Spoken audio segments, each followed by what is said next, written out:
الحمد لله وكفى وسلام على عباده الذين اصطفى أما بعد. أعوذ بالله من الشيطان الرجيم. بسم الله الرحمن الرحيم. فاذكروني أذكركم واشكروا لي ولا تكفرون. صدق الله العظيم. عن أبي هريرة رضي الله عنه عن النبي صلى الله عليه وسلم قال: إن الله عز وجل يقول: أنا مع عبدي إذا هو ذكرني وتحركت بي شفتاه. تمام تعریف اس اللہ کے لیے ہے جو ہمیں فجر کی نماز کے بعد اس مجلس میں بیٹھنے کی توفیق عطا فرمائے. اللہ تعالیٰ قرآن کریم کے اندر فرماتے ہیں: فاذکرونی اذکرکم اشکروا لی ولا تکفرون. تم مجھے یاد کیا کرو، میں بھی تمہیں یاد کروں گا، اور میری شکر ادا کرو، ناشکری نہ کرنا. میری شکر ادا کرو، ناشکری نہ کرنا. اللہ کے رسول صلی اللہ علیہ وسلم ارشاد فرماتے ہیں کہ اللہ تعالیٰ فرماتے ہیں: میں اپنے بندے کے ساتھ ہوتا ہوں جب وہ ذکر میں رہتے ہیں، یہاں تک کہ اس کی زبان حرکت کرتے رہے.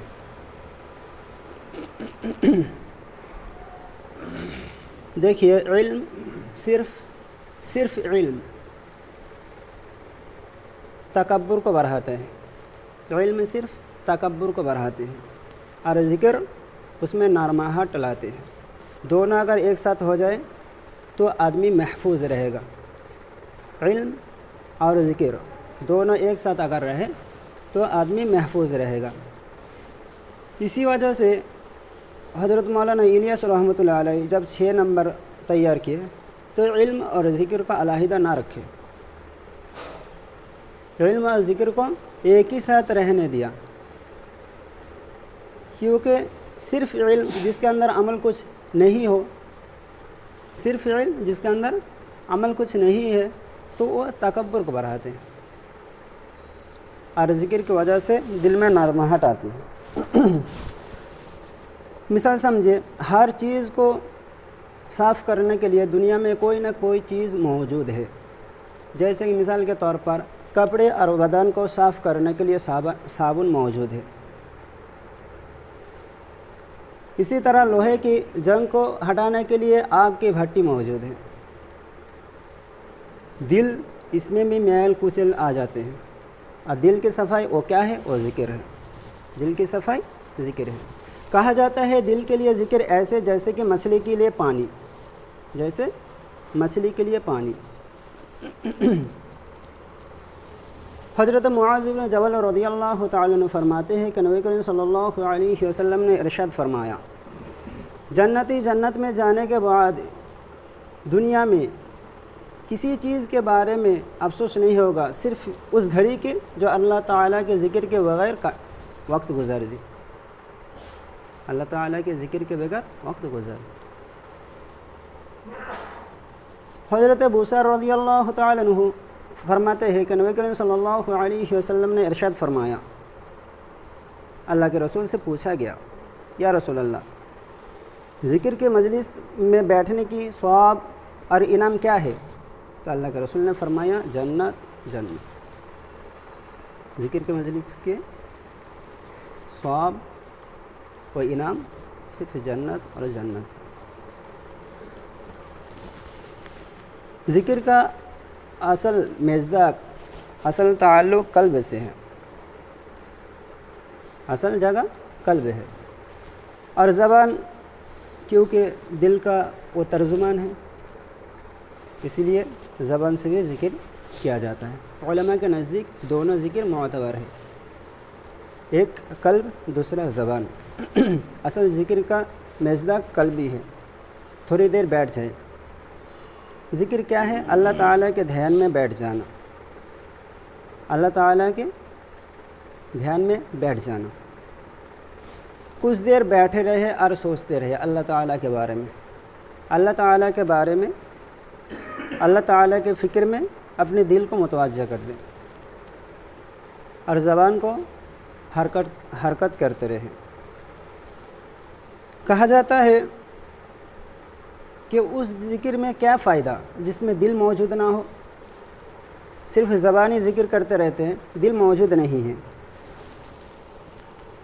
تو ابو عثمان رحمۃ اللہ علیہ سے ان کے کسی شاگرد نے پوچھا، حضرت اس ذکر میں کیا فائدہ، صرف زبانی رٹتے رہے اور دل موجود نہ ہو؟ تو اس کے جواب میں اس نے کہا کہ اس پر بھی تم اللہ کی شکر ادا کرو کہ کم سے کم اللہ تعالیٰ تمہارے ایک عضو کو تو اللہ کے ذکر میں لگے ہوئے ہیں، لگا رکھا ہے، اس لیے یہ بھی بے فائدہ نہیں ہے۔ ذکر میں دل میں ذکر کرتے رہو یا بلند آواز سے۔ بلند آواز سے مراد یہ نہیں کہ بہت چلائے، ایسا نہیں ہے۔ دھیمی آواز سے اللہ تعالیٰ کی ذکر کیا کرو، اور قرآن کریم اس کے اندر داخل ہے، ذکر کے اندر قرآن کریم داخل ہے۔ دل میں پڑھ سکتے ہو، آواز سے بھی پڑھ سکتے ہو، لیکن اتنا چلا کر نہیں، صرف زبان سے پڑھا جائے۔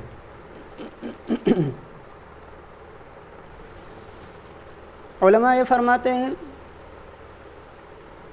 کہ ذکر اصل میں ایسا کرنا چاہیے، ایک کپڑے لو اور اپنے اوپر اوڑھ لو اور اللہ تعالیٰ کے دھیان میں بیٹھ جاؤ، اور یہ سوچتے رہو، دل میں یہ سوچتے رہو کہ میرا دل اللہ اللہ بول رہا ہے، میرا دل اللہ اللہ کہہ رہا ہے۔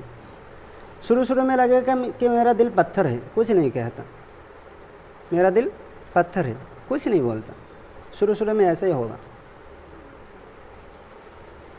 لیکن اللہ کے رسول صلی اللہ علیہ وسلم نے فرمایا کہ اللہ تعالیٰ فرماتے ہیں میں بندے کے ساتھ ویسا ہی معاملہ کرتا ہوں جیسا وہ کہ میرے بارے میں سوچتا ہے۔ اب شروع میں پتھر لگے گا، لیکن اگر کوئی آدمی ایسا عادت ڈال لے تو ایک دن اس کا دل اللہ اللہ بولنا شروع کر دے گا، اللہ اللہ بولنا شروع کر دے گا۔ اور ایک ایسی چیز ہے ذکر جو دونوں کام ایک ساتھ اب کر سکتے ہو۔ جیسے کہ ایک شاگرد نے ایک استاد سے پوچھا تھا کہ فرشتہ ہے کہ ذکر کیسے ہوتا ہے، جیسے کہ وہ اور بھی کام میں مشغول ہے، پھر بھی اللہ تعالیٰ فرماتے ہیں کہ فرشتہ ہر وقت میرے ذکر میں لگے رہتے ہیں، تو پھر کیسے یہ ممکن ہے؟ تو استاد نے جواب دیا تھا کہ تمہارے کوئی کام کاج تمہیں سانس لینے میں رکاوٹ ہوتی ہے؟ ایسا ہوتا ہے کہ میں کام کاج کچھ کر رہا ہوں اور مجھے سانس لینے میں دقت ہو رہی؟ ایسا نہیں ہوتا۔ اسی طرح فرشتہ کے ذکر بھی ایسے ہے، جیسے مجھے سانس لینے میں کوئی دقت نہیں ہوتا، کوئی پریشانی نہیں ہوتی، تو اسی طرح فرشتہ بھی جون سی بھی کام کرے، اللہ تعالیٰ نے جس حکم کے لیے اسے مقرر فرما دیا، جون سی بھی کام کرے، لیکن اللہ کے ذکر سے فرشتہ ایک لمحے کے لیے غافل نہیں ہے۔ یہی ہے انسان کی مثال۔ انسان جون سی بھی کام کرتا رہے لیکن اس کا دل اللہ اللہ کہتا رہے، یہ دونوں ایک ساتھ پائی جاتی ہیں۔ اب ایک مثال سمجھ لیجیے۔ ایک شوہر جو آفس کے لیے نکل گئے اور جاتے وقت ان کے اہلیہ سے کچھ خطا ہوئی ہو تو اس نے ڈانٹ دیا، بہت ڈانٹا، اس کے بعد وہ آفس کے لیے نکل گئے۔ اب بتائیے، وہ عورت اپنے گھر میں کام کاج کرتے رہیں گے لیکن ہمیشہ سوچتے رہے گا میرا شوہر مجھے ڈانٹ کر گیا، ہمیشہ یہ سوچتے رہے گی کہ میرے شوہر جاتے وقت مجھے فلاں فلاں فلاں فلاں فلاں کہتے گیا، ہر وقت اس کے ذہن میں ایک اسی حال ہے بندے کی طرح۔ اب جون سی بھی کام کرو، اگر ذکر میں لگے رہے، صرف فکر اللہ تعالیٰ کے بارے میں فکر، تو یہ دونوں کام ایک ساتھ پائی جاتی ہیں۔ اور ایک چیز، ذکر اللہ تعالیٰ ایک خفیہ ہے، یہ بندے کے تک محدود ہے، دوسرے آدمی کوئی نہیں سن سکتا اسے۔ ذکر صرف اس کا قلب ذکر کرے گا، اور وہ جو ذکر وہ جو کر رہے تھے نا، وہ اسے ہی سنائی دے گا، اس کے علاوہ کوئی ان کے دل کی آواز کو نہیں سن پائے گا۔ اور ذکر یہ کہے گا اللہ اللہ اللہ۔ اگر ہم اس کو اپنا عادت بنا لیں، صبح شام اگر ہم اس کی معمول بنا لیں، تو ہمارا دل بھی ایک دن کہنا شروع کر دے گا ہمارے حضرت فرما رہے تھے کہ یہ بہت بعید بات ہے، آخر میں آئے گا، اچانک نہیں آ جائے گا، آپ کرتے رہنا.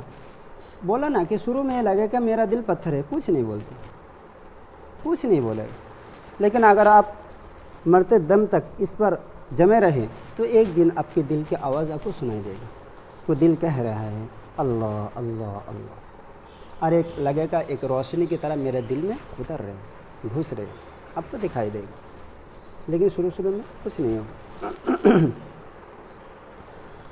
حضرت تھانوی علیہ الرحمہ اپنے طالب علم کے زمانے میں ایک واقعہ لکھتے ہیں. ہمارے اکابرین ذکر میں بہت پابند تھے، حضرت تھانوی علیہ الرحمہ اپنے طالب علم کے زمانے میں ایک واقعہ لکھتے ہیں کہ ہم حضرت مولانا محمود الحسن دیوبندی شیخ الہند رحمۃ اللہ علیہ کے پاس جلالین پڑھتے تھے، تفسیر پڑھتے تھے. تو قرآن کی تفسیر پڑھتے تھے، وہ پڑھاتے تھے. تو ایک وقت ایسا آیا، ہم کیا کرتے تھے، جو سبق آج پڑھائی جائے گی اس کو ہم پہلے مطالعہ کر کے رکھتے تھے.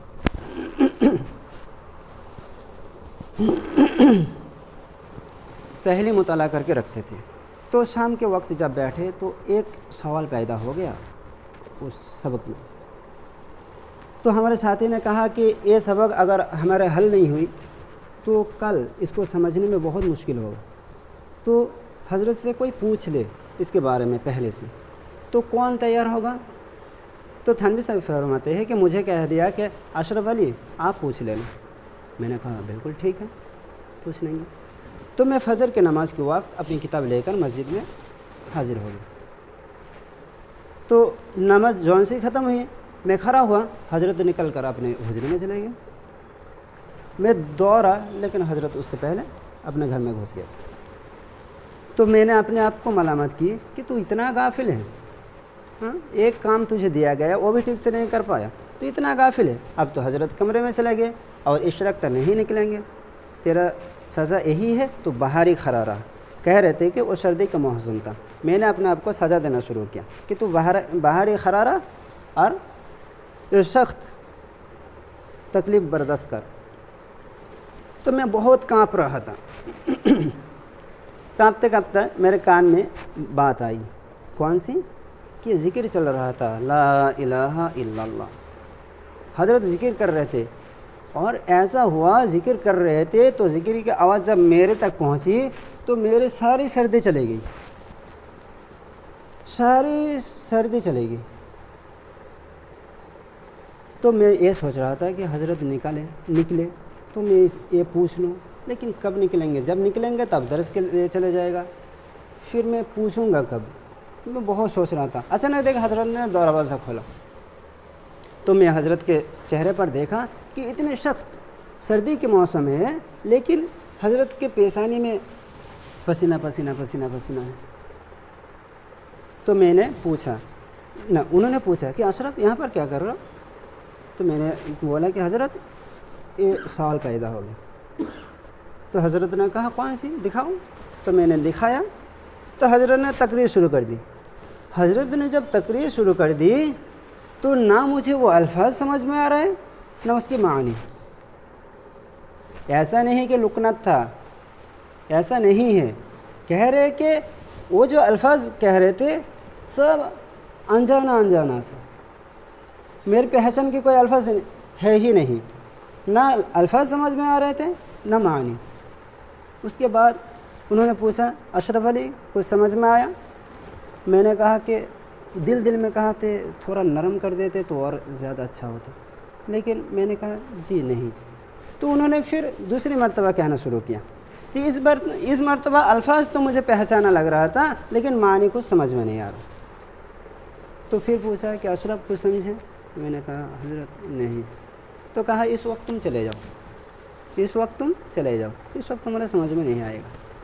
اس کا مطلب یہ تھا آدمی جب اللہ تعالیٰ کے ذکر میں لگ جاتا ہے تو اس کی علوم معرفت تک پہنچ جاتی ہے، بہت اونچے درجے تک پہنچ جاتی ہے. اللہ تعالیٰ سے کنیکشن ہو جائے. اللہ تعالیٰ سے جب کنیکشن ہو جائے تو جون سی بھی بات نکلے وہ یوں ہی عام جیسے کہ ان کے مقابلے میں کم ہو، ان کے سمجھ میں نہیں آئے گا. تو ہمارے علماء اکرام اس قدر ذکر کرتے تھے تو کہا گیا اس وقت تمہارے سمجھ میں یہ نہیں آئے گا، تم بعد میں آنا. تو کہا کہ ہم اس وقت چلے آئے. تو اس لیے ہر آدمی کو صبح شام ایک وقت مقرر کرنا چاہیے، اور انسان کا دل تو یہی ہونا چاہیے ہر وقت اللہ تعالیٰ کے فکر میں لگے رہے، ورنہ دل تباہ ہو جائے گا. میں نے یہ کہا نا، صرف علم جان لینا یہ تکبر کو بڑھاتا ہے، تکبر آتا ہے. اور اس کے ساتھ ذکر مل جائے تو انسان کامل صحیح سلامت رہے گا. اس لیے ہمیں بھی چاہیے ذکر میں لگے رہنا. اس سے سب سے آسان ہے کسی شیخ سے بیعت ہو جائے، کسی شیخ سے بیعت ہو جائے، وہ جس طرح معمول آپ کو دے اس کے مطابق آپ عمل کریں تو آپ کے لیے آسانی ہے. ورنہ آپ کہو گے ہم خود کر لیں گے تو غافل ہو جاؤ گے، آپ خود کر لو گے کہو گے تو آپ غافل رہ جاؤ گے. اس لیے کسی شیخ سے بیعت ہو جائے، وہ جس طرح کہے اس کے مطابق عمل کریں گے انشاءاللہ. اللہ تعالی ہمیں کہنے سننے سے زیادہ عمل کرنے کی توفیق عطا فرمائے. سبحان اللہ.